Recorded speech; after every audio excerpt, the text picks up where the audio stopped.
Bonsoir tout le monde. Oui, bonsoir, Monsieur Hassan. Ça Bonsoir va? Yassine. Ça va, alhamdulillah. Merci beaucoup. Bonsoir Merci. tout le monde. J'espère que vous allez très bien tous et toutes. Donc, je suis content et ravi d'être avec vous dans cette troisième séance de présentation de l'ISO 45001. Et je me présente, je suis Hassan Oubrik, je suis un formateur en management de la qualité, de la santé, de la sécurité et de l'environnement, agréé par IC Canada et FTIC Paris, à dispenser des formations au management de la qualité, de la santé et de la sécurité au niveau du travail. Et je suis aussi un accompagnateur des entreprises dans les démarches de mise en place de systèmes de management. Alors, dans le cadre de la formation ou 10 formations de Carré Group qui seront planifiées et qui sont planifiées aussi, donc cette fois-ci, c'est l'ISO 45001 LED implémentaire. En général, on sait très bien que l'ISO 45001, c'est une formation qui permet de préparer des gens pour qu'ils soient des chefs d'orchestre, pour qu'ils soient des LED implémentaires de systèmes de management de la santé et de la sécurité au niveau du travail.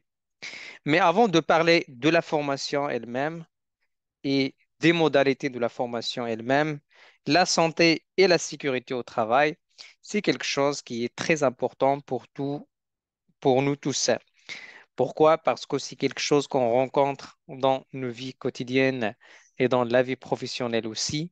Donc, la chose qui va la rendre importante dans notre façon de faire et dans notre vie quotidienne. Dans notre formation et les formations aussi, ou plutôt les autres sciences, en général, on va faire les exigences pratiques.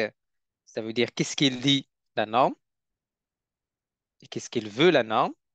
Et puis, on va analyser des situations et surtout la mise en pratique des situations. Ça veut dire on a des exigences, on va essayer de les pratiquer.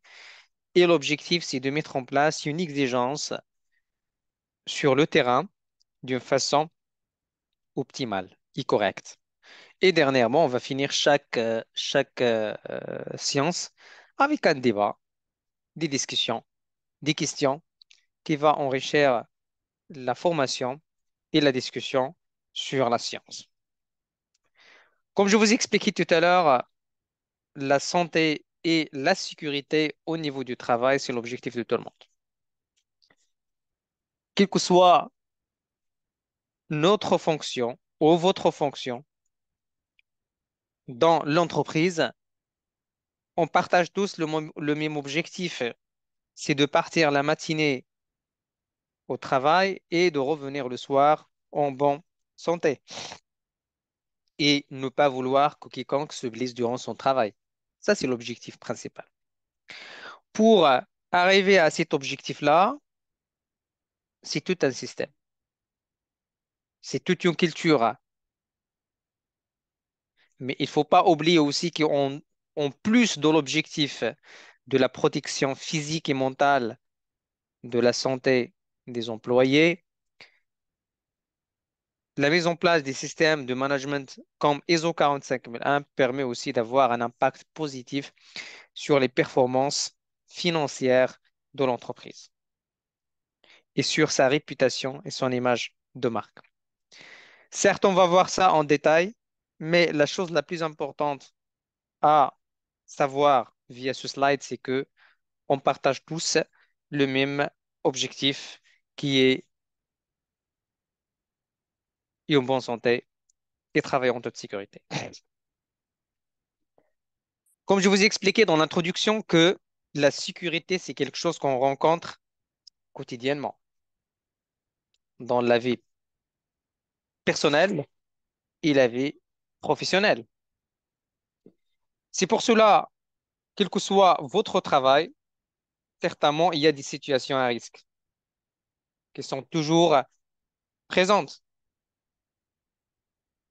Je vous ai mis ici quatre situations ou des exemples de situations qu'on peut rencontrer dans notre vie et dans notre travail. Ce que je veux de vous, c'est d'interpréter ces situations et me dire Est-ce que ça, c'est normal déjà? Si c'est pas normal, pourquoi? Pourquoi on a ces situations? Donc, on va ouvrir la discussion sur ce sujet-là et pour bien organiser les interventions, comme il a expliqué Yacine tout à l'heure, il y a l'option lever la main qui va vous permettre, bien sûr, qui va nous permettre, bien sûr, de vous voir et de vous donner la parole un par un pour ne pas avoir des perturbations dans les ouvertures des micros par tout le monde. Je commencerai par la première personne qui a levé la main, qui est Monsieur Tirano Sulaiman Diallo.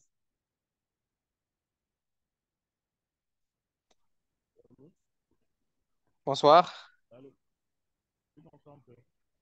Bonsoir, Monsieur Sulaiman. Par contre, on vous entend très loin. Si vous pouvez rapprocher du micro. D'accord, là,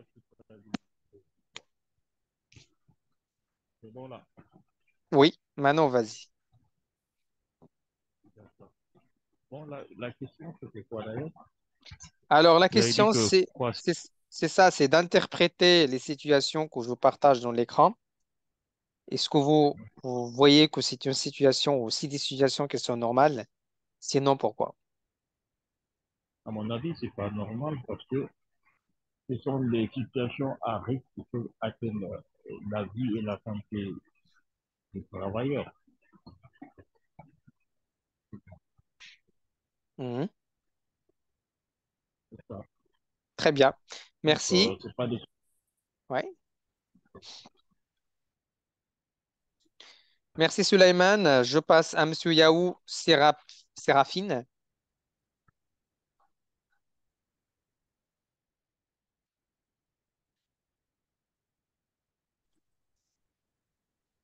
Alors, bonsoir, messieurs.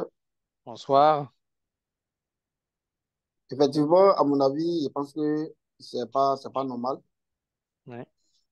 parce que ces travailleurs-là sont sur des supports qui ne sont pas recommandés dans les normes ISO 45001. Et je pense que il va de la santé des différents travailleurs sur ce poste-là. Mhm. Très bien, merci. Je passe à l'aîné, Jack Keb. Merci. Bonsoir à tous. Bonsoir. Euh, les situations qui se présentent sur les photos qui ont été partagées, donc on peut voir sur la première photo un monsieur qui travaille sur un support qui n'est pas du tout adapté et d'ailleurs dans des conditions qui ne sont pas du tout recommandées. Donc ce support peut se casser à tout moment et avoir le niveau auquel il se trouve, il expose facilement sa vie. Donc c'est pas du tout adapté. Sur la deuxième photo également, on voit trois ouvriers qui, qui essayent de servir de contrepoids sur un support pour un monsieur qui doit exercer une tâche. Donc, on voit également qu'ils ne travaillent pas dans de bonnes conditions. Donc, ils sont en train de s'exposer comme ça à un danger permanent. Voilà un peu ce que je pense des images qui sont présentées. Très bien. Merci beaucoup, l'aîné. Alors, je passe à Pépé, Dédé Lama.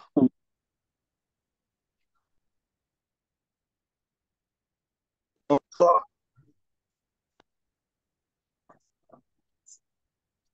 Bonsoir. Bonsoir. Comment allez-vous? Ça va, merci beaucoup. Je merci. Comme les prédécesseurs ont déjà parlé sur les quatre images qu'on voit sur l'écran, Mhm. selon moi, c'est ce que j'ai vécu sur le sentier parce que déjà, je travaille dans la construction. Et du jour au lendemain, on constate vraiment ces images sur le chantier. Je dirais que ces situations ne sont pas en norme sécurité, santé, sécurité. Donc, il faut quand on voit ces images ou bien ces pratiques dans les sites, il faudra qu'on conseille ces travailleurs à ne pas pratiquer ces genres de choses sur le chantier. Merci. Merci beaucoup. Alors, je passe à Monsieur Toubi. Oui, bonsoir à tous. Comme l'a dit tous les prédécesseurs, effectivement, quand on regarde ces quatre images, aucune de ces situations n'est à envisager même sous nos chantiers. Toutes ces quatre images décrivent des situations à très haut risque d'ailleurs, puisque aucun ne travaille dans un environnement adapté. Les équipements, dans certains cas, les plateformes de travail ne sont pas des plateformes conformes. Le risque de chute et de mort même pour certains dans la plupart de ces images sont évidentes. Ça entraîne déjà des risques potentiels énormes. Dans d'autres cas, les équipements, les EPI ne sont même pas adaptés. Donc, ni les plateformes de travail qui ne sont pas conformes, ni les EPI ne sont conformes. Et même l'environnement autour du travail est extrêmement dangereux. Donc, les quatre situations ne sont pas des situations à envisager sur nos chantiers. Merci beaucoup. Je passe à Mamadou.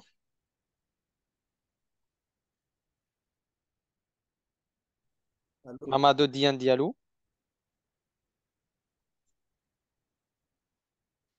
Bonsoir. Bonsoir. Bonsoir, monsieur. Vous Bonsoir. allez bien?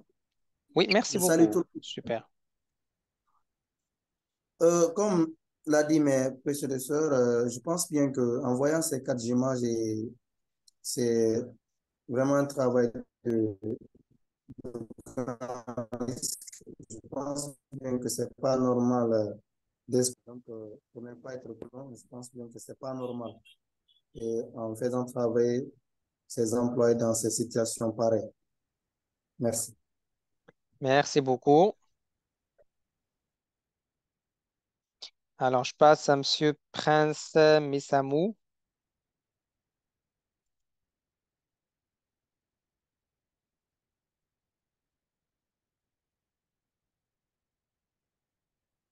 Non, je passe à Pavel Achoudagu. Allô? Oui, Monsieur Prince. Oui, bonsoir à tous. Bonsoir. Oui, oui, oui. Justement, j'allais intervenir sur ce slide. Donc, en voyant ces personnes travailler, nous voyons tout ce que ces conditions sont vraiment à risque, qui peut faire c'est ce qu'on ait des incidents et des accidents à la suite. Voilà un peu ce que j'avais à dire. Merci. D'accord. Très bien, merci beaucoup. Alors, je prends une dernière intervention vu le temps. Donc, je ne peux Oui, pas donner la main à tout le monde. Donc, je prends une dernière intervention. C'est Monsieur Pavel Achou Dago.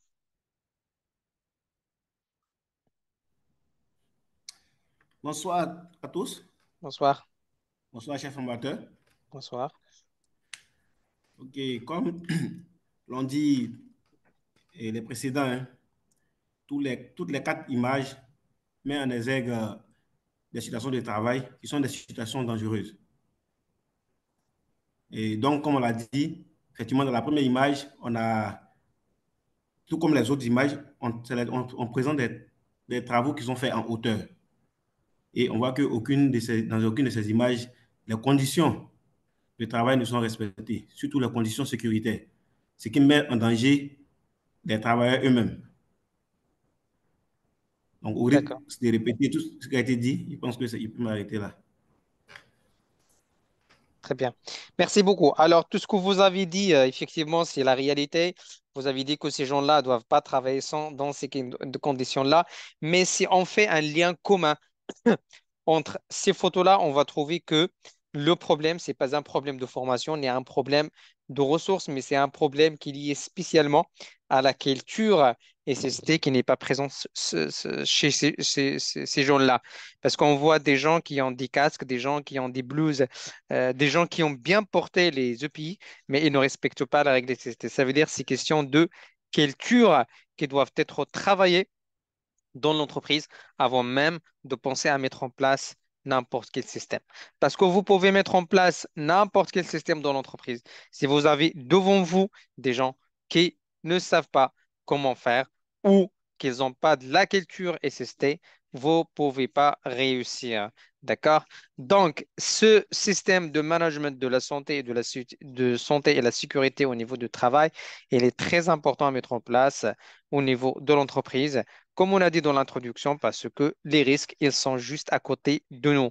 Ils sont dans le foyer, ils sont dans la rue, ils sont dans l'entreprise, dans le bureau, dans n'importe quel emplacement. On trouve des risques électriques, des risques chimiques, d'autres risques qui peuvent générer des dégâts sur notre santé et sur notre sécurité.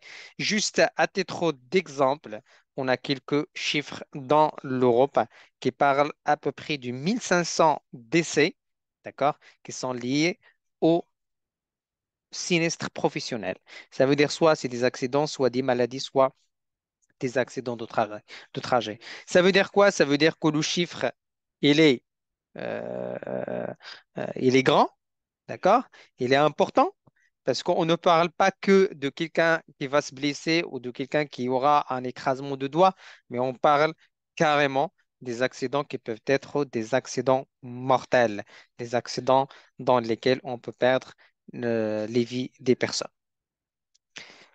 Donc ça, c'est le volet santé, c'est le volet importance vis-à-vis de la santé physique et mentale des gens. En n'oublions pas que en mettant en place un système de management, en respectant les règles SST, on peut avoir un environnement qui est favorable, un environnement sain et sécurisé. D'accord?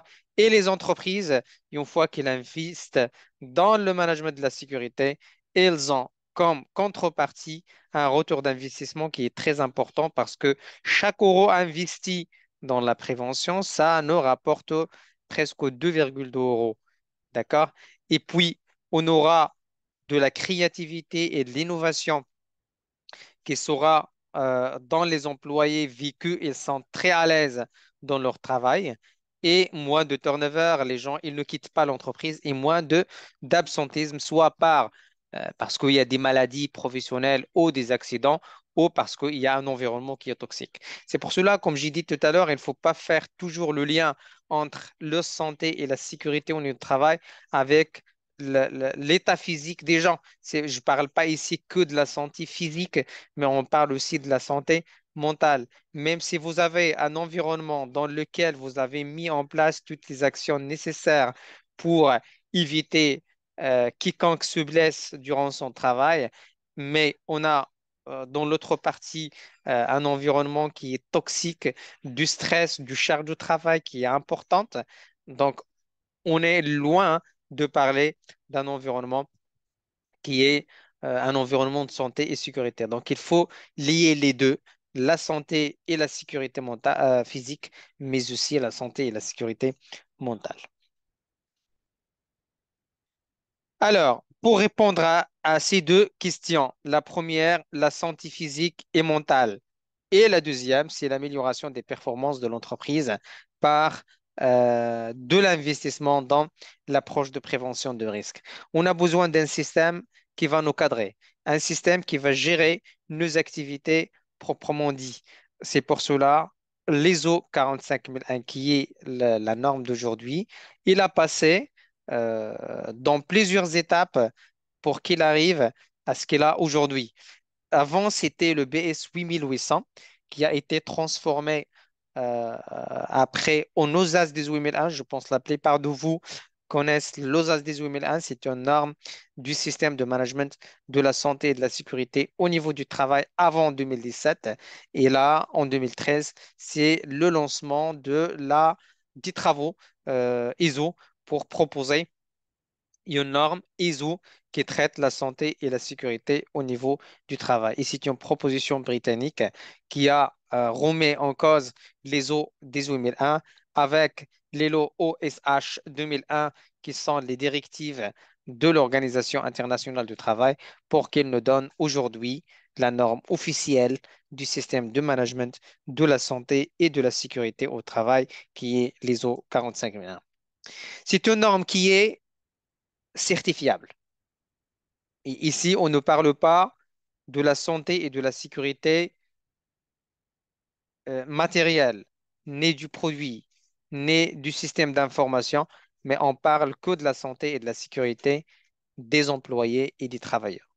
C'est une norme qui est certifiable, ça veut dire à la fin de la mise en place du système et la réussite de l'audit de certification, vous aurez un certificat de validité de 3 ans qui vous dit que votre système il est conforme. Et chaque norme, il a dans sa structure ce qu'on appelle les guides d'utilisation. Les guides d'utilisation, c'est les annexes qu'on utilise en général pour interpréter plus la norme initiale. La norme ISO 45001, c'est une norme qui a une structure qui s'appelle HLS. Le HLS, c'est le High Level Structure, ou la structure au niveau. C'est une structure qui existe dans la plupart des normes et des systèmes de management. L'objectif d'avoir cette structure, c'est de faciliter ce qu'on appelle les systèmes intégrés. Ça veut dire de mettre en place un système qualité, sécurité, environnement en même temps. D'accord? Et il se base sur deux éléments. Le premier élément, c'est qu'il est structuré sous forme de PDCA, Plan de Check Act, d'accord? Et le deuxième élément, c'est que le nombre des chapitres et l'appellation des chapitres dans toutes ces normes avec cette structure, il est le même. Donc, notre norme, il tient en compte les principaux généraux, ou les principes généraux de prévention qui sont dans les directives européennes de 1989 et aussi les directives de l'Organisation internationale du travail. Et d'ailleurs, ils ont fait cette norme-là à la base de ILO OSH 2001. Et puis, la chose la plus importante, c'est que même si on n'a pas le système, même si on n'a pas la norme, on est obligé par la force de la réglementation et de l'État de respecter un certain nombre des règles SST dans notre travail. Et la norme, il vient pour pousser à ce respect-là, car il y a des textes normatifs dans la norme qui dit on doit respecter et mesurer la conformité à la réglementation. Il est applicable à toutes les organisations. C'est pas comme les autres normes. Par exemple, l'ISO 9001, on ne peut pas l'avoir applicable à toutes les organisations parce qu'il y a des activités qui sont spécifiques. C'est pour cela qu'on trouve, par exemple, que le système de management de la qualité dans l'aéronautique ou dans l'automobile ou l'agroalimentaire ou le ferroviaire ou autre, médical, c'est pas la même chose. C'est la même structure, c'est les mêmes appellations du chapitre, mais les exigences ne sont pas les mêmes. Donc la qualité, ça dépend de chaque domaine d'activité. Par contre, au niveau de la santé et la sécurité, et comme j'ai dit tout à l'heure, on traite la santé et la sécurité des employés. Les employés, ils ont existé dans je dirais, il existe dans l'aéronautique comme il existe dans l'agroalimentaire. Donc, c'est la même chose. Donc, ils ont le même système de management. C'est applicable à toutes les organisations, quelle que soit même la taille ou le produit ou le service qu'ils fournissent. Et en général, il repose sur l'amélioration continue des performances et la maîtrise des risques. C'est ça le cœur de métier de la norme ISO 45000, ainsi que il traite ce qu'on appelle l'analyse des risques professionnels. Donc ça, c'est juste l'historique. Et puis, avant et après ISO 45001, donc avant, c'est en général, on a deux éléments qui sont très importants. On a que les ISO 45001, il fournit un cadre pour le management des risques, d'accord? Et le deuxième, c'est l'amélioration des performances. Ce que j'ai dit tout à l'heure, c'est que le système de management de la santé et de la sécurité au travail, il traite à la fois la santé et la sécurité physique des employés, mais il n'oublie pas la performance générale de l'entreprise. La performance générale de l'entreprise via, bien sûr, je dirais, la mise en place des actions qui vont permettre d'améliorer la réputation et l'image de marque de l'entreprise dans le marché.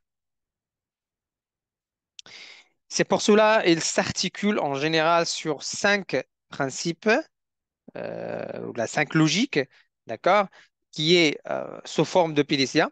C'est pour cela on parle de l'identification des activités de notre process, d'accord?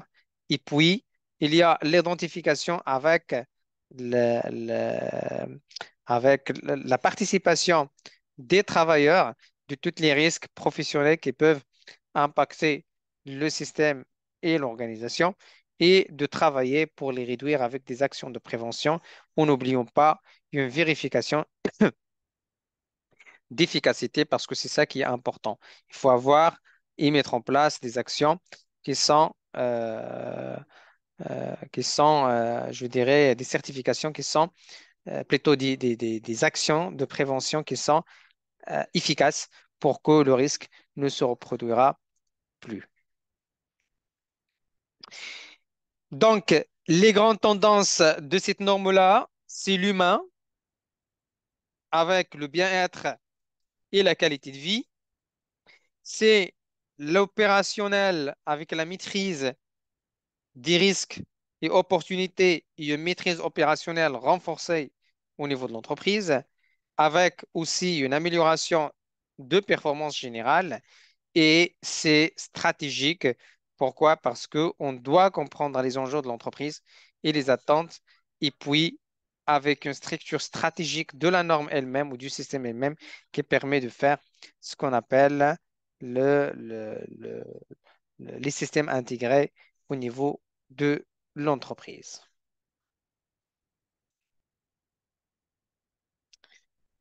Ça, c'est les chapitres de la norme. En général, c'est les mêmes chapitres avec la même structure HLS dont on a parlé tout à l'heure. Et les deux choses dont on doit, je dirais, se rappeler dans les O45001, c'est l'analyse des risques, comme j'ai dit tout à l'heure, et la prise en compte des attentes des parties intéressées. Alors, l'action, ou plutôt la question qui se pose aujourd'hui, c'est que, très bien, ça, c'est des généralités sur les eaux 45001. Comment maintenant on va mettre en place ce système? Comment on va mettre en place le système? La première opération qu'on fait en général, c'est le diagnostic. Le diagnostic, c'est quoi? C'est analyse de l'état des lieux. Si vous êtes malade, vous partez chez un médecin, il ne va pas vous souscrire le médicament au début. Il va vous faire un diagnostic pour voir c'est quoi votre problème et comme ça, il peut vous souscrire les médicaments convenables. Pareil, au niveau d'un système, on doit le diagnostiquer, on doit comprendre qu'est-ce qu'on a déjà comme élément et qu'est-ce qu'on a comme élément manquant. Comme ça, je peux établir mon plan d'action et mon feuille de route de la mise en place du système. Donc, le diagnostic, il est très important à faire. En général, lorsqu'on parle de l'entreprise, on parle d'un système existant. Entreprise, qui dit entreprise, dit un système. La question qu'on pose ici, est-ce que le système, il est conforme ou non? C'est pour cela le diagnostic, il va nous dire on est conforme à quel niveau et c'est quoi, je dirais, le volet manquant. La deuxième opération ou la deuxième étape, c'est ce qu'on appelle la création des comités de pilotage. Et là, j'attire votre attention à une chose qui est très importante, c'est que la mise en place d'un système de management SST, ce n'est pas toujours la responsabilité de responsable qualité ou de responsable SST. C'est la responsabilité de l'entreprise, de tout le monde. Il faut que tout le monde participe dans la mise en place du système. C'est pour cela qu'on doit créer des comités, des gens qui sont formés, des gens qui sont habilités et des gens qui connaissent le système. Comme ça, on peut les solliciter à créer le système de management dans leur, je dirais, fonction respectives. Exemple, on doit avoir quelqu'un des achats qui connaît les achats, qui connaît les fournisseurs, qui connaît la relation avec les fournisseurs pour qu'elle mette en place les exigences de la norme par rapport aux gestions des achats. Par contre, on ne peut pas demander à quelqu'un de mettre en place les exigences s'il n'est pas formé, s'il ne connaît pas la norme. Et ça, c'est votre rôle aujourd'hui comme étant des leads implémentaires. comme étant des formateurs sur la norme, des formateurs sur l'interprétation des exigences de la norme. Vous pouvez expliquer à vos équipes, parce que vous serez le chef d'orchestre, vous serez le pilote de projet, à vos équipes, comment on va mettre en place une exigence. La troisième étape, c'est ce qu'on appelle la création documentaire, soit la revue, soit la construction, en fonction de résultats de diagnostic. On peut créer carrément et construire carrément de la documentation, ou on peut juste réviser la documentation existante si c'est déjà conforme. Par contre, on doit toucher tous les volets documentaires, des documents stratégiques jusqu'aux documents opérationnels pour pouvoir, je dirais, mettre la cale au système qui est la documentation. La quatrième étape, c'est la formation. Ça veut dire, maintenant, j'ai un système créé, je dois former les gens sur ce système-là. Et c'est là où on doit travailler beaucoup sur la culture et système. Et c'est là où on doit travailler beaucoup sur l'humain, parce que c'est la clé de réussite du système de management SST. En général, on va en parler beaucoup lorsqu'on va y arriver au chapitre 5, mais les deux éléments clés de la réussite d'un système de management, pardon, le système de management SST, c'est l'humain et l'humain.